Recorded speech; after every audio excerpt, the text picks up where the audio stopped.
지금 확실히 시장 분위기가 많이 바뀌었어요. 특히나 가장 놀라울 정도로 변했던 건 거래량이 급감했다는 거예요. 정말 기사에서 한번 살펴볼 수 있을 것 같은데 이게 10월 26일 기사예요. 10.15 대책 후에 서울 아파트 거래가 뚝 끊겼다. 매물도 마른다 하는 기사예요. 이게 왜 그러냐면 결국 호재로 묶여 있기 때문에 집을 사는 방법은 여러 가지가 있을 거잖아요. 실제로 실거주를 하면서 집을 매수하는 방법도 있을 거고 나중에 이사를 갈 거니까 미리 사두는 경우도 있겠죠. 그 중에 하나의 방법이 사라지게 된 거예요. 지금은 바로 입주를 할 수 있는 사람은 매수를 하고 들어갈 수가 있는데 그 외 사람은 들어갈 수가 없게 된 거예요. 방법이 두 가지가 있었는데 한 가지가 없어진 건 안 좋은 거 아니에요? 그쵸. 규제 지역을 묶을 테니까 너는 이제 대출을 40%만 받아. 예를 들어 5억짜리 집을 산다고 생각해 볼게요. 기존에 내 돈 1억 5천이 필요했던 거예요. 70%의 대출 받게 되면 5억이니까 3억 5천을 대출 받을 수가 있었고 내 돈 1억 5천만 있으면 되는데 지금은 40%만 대출해 줄게 하는 거예요. 그러면 대출을 2억을 받을 수가 있는 거고 내 돈이 3억이 필요한 거예요. 기존보다 내 돈이 훨씬 더 많이 필요하게 된 거죠.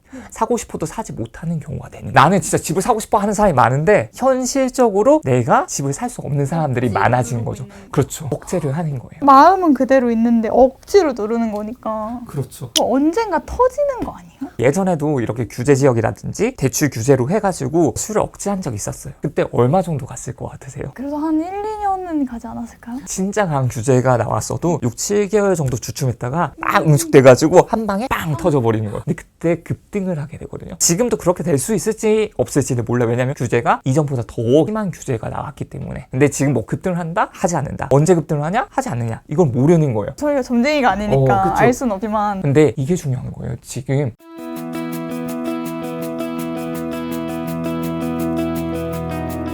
거래량이 많이 감소를 했다. 그게 어느 정도냐면 노도관 거래 한 건, 토지 서울 전체 거래 전력으로 이 정도가 돼버리는 거예요. 11호 정책 이후에 서울 매매 거래가 95.7% 감소했다. 특히나 대출 의존도 높은 실수요. 그러니까 제가 조금 전에 말씀드렸다시피 대출 의존도가 높은 사람들이 분명 있거든요. 20억짜리 집을 사는 사람이 기존에는 대출을 6억까지 받을 수가 있었어요. 이제 규제가 되면서 15억 이상, 25억 미만인 주택을 사게 했을 때 4억까지 대출을 받거든요. 그럼 기존 사는 주택보다 2억 정도가 더 싼 거예요. 낮은 금액이면 낮은 금액일수록 그 체감 효과는 훨씬 더 커지는 거예요. 조금 전에 5억짜리 집을 사는데 기존엔 대출 얼마 받을 수 있었어요? 3억 5천을 받을 수가 있었어요. 70%니까 3억 5천을 받을 수가 있었는데 내 돈 1억 5천이 필요한 건데 지금 40% 대출 받을 수 있으면 2억을 대출 받을 수 있고 내 돈 3억이 필요한 거예요. 1억 5천 필요했는데 3억이 필요한 사람. 그 정도 집을 사는 사람들한테 1억 5천이 얼마나 큰 돈이었겠어요. 그러니까 너무 아쉽죠. 오히려 고가주택 같은 경우는 내가 돈을 좀 그래도 잘 버는 사람들이 말고 돈을 좀 많이 모아둔 사람이 많을 거잖아요. 이제 그분들이 살 때는 내가 집값에 대해서 퍼센테이지로 봤을 때는 그렇게 크지 않은 대출이 감소를 하거든요. 5억대, 6억대, 7억대 이런 주택을 사시는 분들은 좀 클 거예요. 내가 느끼는 규제 자체가. 5억 있는 사람한테 2억 더 내라고 하는 거랑 10억 있는 사람한테 3억 더 내라고 하는 거랑 완전 체감이 다르잖아요. 느낌이 다르죠.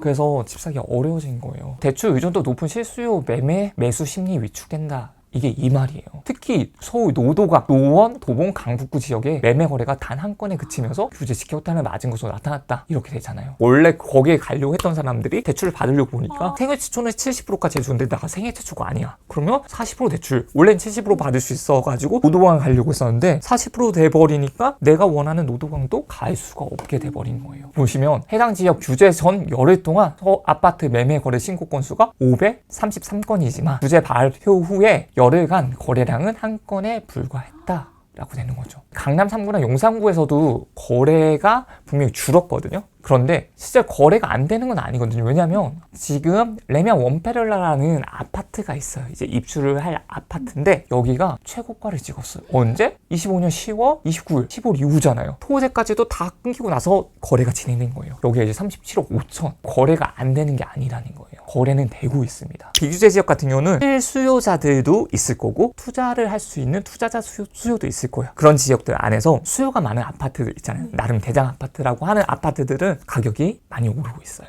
찾는 사람들이 많으니까. 그리고 실제로 물건을 거두는 사람도 있습니다. 이거 하나 보세요. 집 안 팔아. 토제 이제 10일 만에 서울 매물 7천 채가 증발을 했습니다. 근데 왜 증발을 했을까요? 두 가지 이유가 있겠죠. 토제를 했을 때 내가 팔 수 있는 물건이 있어요. 입주 가능한 매물은 팔 수가 있겠죠. 입주가 불가능한 매물은 팔지를 못해요. 그러니까 그 매물들은 싹 걷어들이겠죠. 레미안 원페를라를 보여드렸어요. 근데 집값이 어때요? 신고가를 찍죠. 비싼데 올라가는 모습이 보여요. 그럼 매도를 하는 사람 입장에서는 팔까요? 팔지 않을까요? 좀 기다리고 싶을 것 거. 앞에서 했던 이야기도 그런 거예요. 가격이 오르지 않고 정체가 오래되게 되면 금매가 나오면서 가격이 내리는데 이렇게 고가가 찍히잖아요. 그럼 사람들은 어떻게 생각하냐? 그래 이거 버티면 또 나오겠네. 버티면 되겠네. 이런 생각이 있다 보니까 집을 팔려고 하는 사람이 줄어들 수도 있는 거예요. 토어제가 시행된 지 열흘 만에 아파트 매매와 전세 매물이 모두 급감했다. 거래 불확실성이 커지면서 매수 매도자 모두 관망세로 섰다. 갭 투자가 차단된 영향도 크다. 근데 여기 전세 이야기도 나오잖아요. 투자가 안 되니까. 원래는 투자자가 사가지고 전세로 나오는 매물도 있을 수 있잖아요. 근데 그 매물 자체가 없어져 버리는 거. 지금 상황을 좀 정리를 하자면 거래가 많이 위축이 됐어요.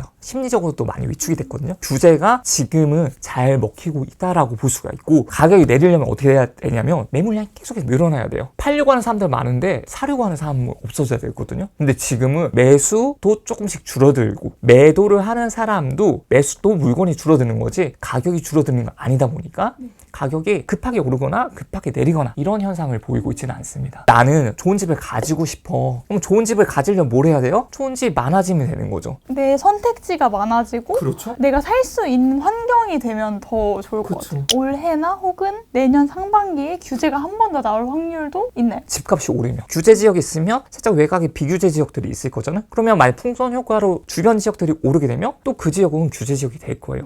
그리고 또 안에서 오른다? 그럼 더 심한 규제들이 나올 수가 있는 거죠. 예를 들면 다주택자가 있다? 다주택자의 보유세를 강화하는 부분, 양도세를 강화하는 부분도 포함이 될 수 있겠죠. 그럼 앞으로 시장은 어떻게 해야 되는 거예요? 단기적으로 봤을 때는 관망세가 짙어지면서 숨고르기를 할 가능성이 높습니다. 근데 만약에 거래가 안 되는 시장이 오랫동안 지속이 된다. 그러면 하락 거래가 될 가능성이 높아질 것 같아요. 그렇게 되면 오히려 규제 정책보다는 완화 정책이 나올 수 있겠죠. 시장이 안 좋아지니까. 그때를 노려야 되는 거 아닌가? 기다리는 게 방법일 수도 있어요. 내가 내 집 마련을 하는 게 방법일 수도 있어요. 답은 없어요. 근데 다만 내가 시간이 지났을 때 어떤 걸 후회할지를 봐야 되는 거예요. 그래서 지금 나올 수 있는 정책이라고 보게 되면 지금 매물량이 줄어들고 있다고 했잖아요. 그럼 매물량이 늘려야지 집값이 좀 안정화될 거잖아요. 그러려면 집을 많이 가지고 있는 사람들한테 보유를 하고 있으면 너네 돈 많이 내. 이렇게 하는 방법이 있어요. 그러면 다주택자들은 어쩌 세금을 냈느냐 내가 가지고 있느냐 이거에서 고민을 할 수가 있어요. 또 집값이 계속 오르게 되면 또다시 대출에 대한 규제를 할 수도 있는 거예요. 몇 억 이상 집을 살 때는 대출 아예 안 해줄 거야. 이런 정책도 나올 수가 있는 거거든요. 그리고 아마 공급적인 부분은 근본적인 문제라는 걸 알고 있고 생각하고 있을 텐데 이걸 진행하는 게 생각보다 쉽지 않아요. 과연 올해 말 또는 내년 초까지 얼마나 구체적인 방안을 낼 수 있을 것인가 하는 게 관건인 것 같아요. 매물 줄고 근데 가격은 오르고 있고 바로 들어가서 사실 분들이 아니면 매수가 어렵다 이렇게 말씀해 주셨잖아요. 네. 그러면 제가 여기서 궁금한 건 지금 이 시점에 오히려 이런 사람들은 기회다. PD님을 예로 들어볼게요. 집을 산 적이 한 번도 없잖아요. 그럼 생활세초 대출을 받을 수가 있어요. 근데 이런 분들한테는 기존의 조건이랑 지금 조건이랑 똑같은 거예요. 왜냐면 70% 대출 받을 수가 있으니까. 그럼 달라진 게 없잖아요. 그러니까 규제 영향을 받지 않는 거죠. 근데 살 수 있는 수요는 줄었어요. 물론 매물도 좀 줄었지만 경쟁자들이 줄어든 거죠. 맞습니다. 저처럼 지금이 기회인 사람들이 비규제 지역을 가는 게 맞을까요? 아니면은 규제 지역을 가는 게 맞을까요? 처음에 내가 얼마만큼 가용할 수 있는지를 먼저 파악을 하죠. 그리고 난 다음에 내가 살 수 있는 더 좋은 걸 사면 되는 거예요. 이게 규제 지역이냐 비규제 지역이냐의 문제가 아니라 내가 살 수 있는 것 중에 좋은 걸 산다. 이게 문제 관건이 되는 거예요. 그런데 실제로 비규제 지역이 더 좋을 수도 있단 말이에요. 규제 지역과 비규제 지역을 잘 보고 나서 자금 상황이 어떤지 충분히 어디가 더 가치가 있는지 이걸 보고 선택을 하시면 전혀 문제가 되지 않아요. 가장 좋은 정답은 내 상황에 맞는 것을 현명하게 사는 것. 그쵸. 제가 말하고 싶은 거는 상황이 다 다르잖아요. 나한테 어떤 기회가 있는지를 찾아야 된다는 거예요. 여기서 이제 나한테 어떤 기회가 있을까 라고 찾을 수가 있고 그리고 찾기 위한 노력을 하는 사람이 기회를 잡을 수가 있다고 생각해요. 움직일 수 없다고 해서 끝이 아니거든요. 스스로 기회를 만들 수가 있는 거죠. 더디더라도 꾸준히 알아보고 노력하는 사람이 결국 내 집 마련에 성공한다. 그렇죠. 집을 산다가 답은 아니에요. 답은 아니지만 그래도 내가 자산을 잃고 가는데 하나의 방법은 될 수 있다는 걸 말씀드리고 싶어요. 10-15 정책이 어떻게 보면 너무 강한 규제라고 할 수도 있겠지만 저는 시장이 조금씩 변해간다? 흐름이 변해간다. 라는 정도로 받아들이고 있거든요. 변해간다는 거는 내가 여기에 적응을 하거나 이걸 변해가는 것에 내가 대응을 할 수 있으면 되는 거예요. 대응을 하는 게 물론 어렵죠. 어려운데 하지 않는 것보다는 해야 된다는 걸 말씀드리고 싶어요. 그래서 많은 분들이 지금 방송을 보면서 10, 15 규제 나간 다음에 내가 어떻게 해야 될지 모르겠다. 집을 내 집 마련을 하는 게 끝난 건 아닐까? 이런 고민들을 많이 하시는데 저희가 지금 규제로 인해서 시장 상황이 어떻게 흘러가는지 그리고 이 시장 상황 속에서 앞으로는 어떤 대책이 나올 수 있는지